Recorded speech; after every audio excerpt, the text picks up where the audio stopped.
Next में आपका स्वागत है। दोस्तों अभी मैं यूपी ट्रिपल एससी के ऑफिशियल वेबसाइट पे हूँ और यूपी ट्रिपल एससी ने जस्ट अभी 2600 से भी ज़्यादा सीटों पर एक न्यू वैकेंसी के लिए जो है नोटिफिकेशन जारी किया है।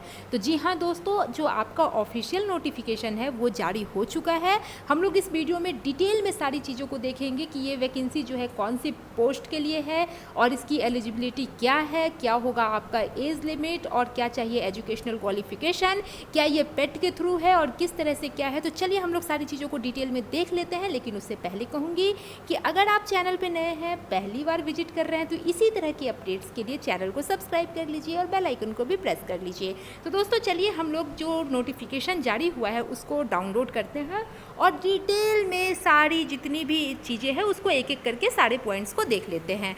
तो दोस्तों आप यहाँ देख सकते हैं उत्तर प्रदेश अधीनस्थ सेवा चयन आयोग विज्ञापन संख्या 5 परीक्षा 2022 और ये जो है पोस्ट का नाम है वो है मुख्य सेविका मुख्य परीक्षा। आप ये देख रहे हैं इसके लिए जो आवेदन शुल्क जमा होने की जो तिथि है वो 3 अगस्त है और जो आवेदन सबमिट करने की अंतिम तिथि है वो 24 अगस्त है, 24/8/2022 और शुल्क समायोजन एवं आवेदन में संशोधन की अंतिम तिथि आपका 31 अगस्त है। तो दोस्तों इस तरह से जो मेन पॉइंट है उसको हम लोग यहाँ पर देख लेंगे, उस पर हम लोग चर्चा करेंगे। तो सबसे इम्पॉर्टेंट जो आपका है कि ये कब से आवेदन शुरू होगा ये था। अब चलिए आगे हम लोग बाकी चीज़ों को देखते हैं जो यहाँ कहा जा रहा है। तो सबसे इम्पॉर्टेंट जो है यहाँ पे मुख्य सेविका मुख्य परीक्षा हेतु अभ्यर्थियों की शॉर्ट लिस्टिंग उनके प्रारंभिक अर्हता परीक्षा पीईटी 2021 जिन्होंने भी पीईटी 2021 दिया है उसके आधार पर की जाएगी। अतः इस परीक्षा में प्रतिभाग हेतु केवल वही अभ्यर्थी ऑनलाइन आवेदन कर सकते हैं जो प्रारंभिक अर्हता परीक्षा 2021 में सम्मिलित हुए हैं। यानी कि अगर आपने पीईटी 2021 दिया था और आपके पास स्कोर कार्ड है तभी आप इसके लिए फॉर्म डाल सकते हैं, अप्लाई कर सकते हैं। आगे हम लोग देखेंगे इसकी एजुकेशनल क्वालिफिकेशन क्या है, क्या आपका एजुकेशनल क्वालिफिकेशन मांगा गया है वो हम लोग आगे देखेंगे। तो चलिए हम लोग आगे सब पॉइंट को देखते हैं।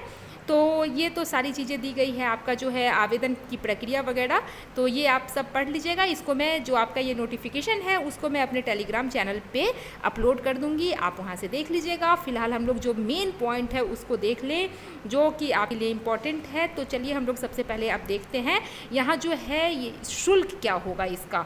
तो आप ये देख सकते हैं जनरल के लिए जो है 25 है, ओबीसी के लिए 25, अनुसूचित जाति के लिए 25, यहाँ पे सब के लिए 25-25 रुपये रखे गए हैं।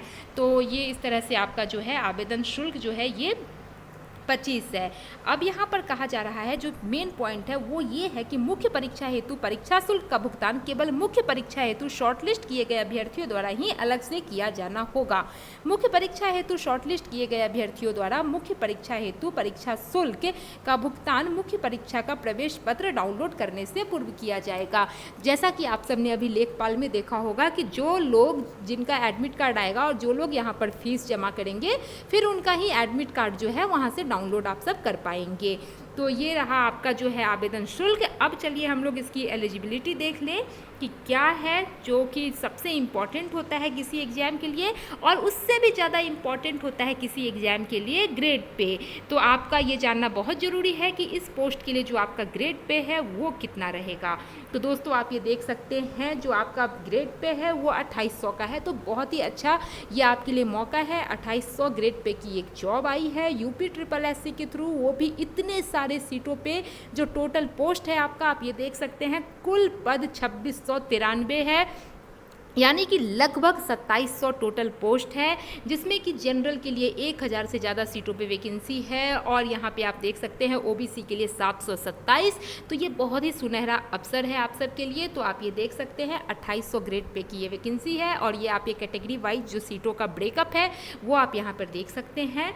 तो ये हो गया यहाँ पे कैटेगरी वाइज सीटों का ब्रेकअप। अब बाकी चलिए हम लोग देख लें कि और जो भी इम्पॉर्टेंट चीज़ें हैं जैसे कि एजुकेशनल क्वालिफिकेशन। हाँ, तो जो सबसे ज़्यादा इम्पॉर्टेंट है, आप सब जानना चाह रहे होंगे कि इतनी सारी सीटों पे वैकेंसी आई है, इसके लिए आपका एजुकेशनल क्वालिफिकेशन क्या होगा। तो दोस्तों आप ये देख सकते हैं जो इसका एजुकेशनल क्वालिफिकेशन है वो दिया गया है उत्तर प्रदेश बाल विकास एवं पुष्टाहार सेवा नियमावली 1992 के अनुसार अनिवार्य अर्हता निम्न प्रकार है। अभ्यर्थी भारत में विधि द्वारा स्थापित किसी विश्वविद्यालय से एक विषय के रूप में समाजशास्त्र या समाज कार्य या गृह विज्ञान या पोषण और बाल विकास के साथ कला में स्नातक उपाधि या सरकार द्वारा उसके समकक्ष मान्यता प्राप्त कोई उपाधि रखती हो भी, जिन्होंने भी ये डिग्री किया है वो सब एलिजिबल हैं। यानी कि आपके पास अगर होम साइंस की डिग्री है, समाज शास्त्र की डिग्री है और बाल विकास के साथ कला में बाल, आपने अगर आर्ट से ग्रेजुएशन करा है उसमें आपका बाल विकास एक जो आपका सब्जेक्ट है, तो आप इसके लिए एलिजिबल हैं। और आगे जो सबसे इम्पॉर्टेंट है, जो एज लिमिट है ना, एज लिमिट यहाँ पर वही है जो बाकी के होते हैं स्टेट वाले यूपी ट्रिपल एससी के पोस्ट के लिए।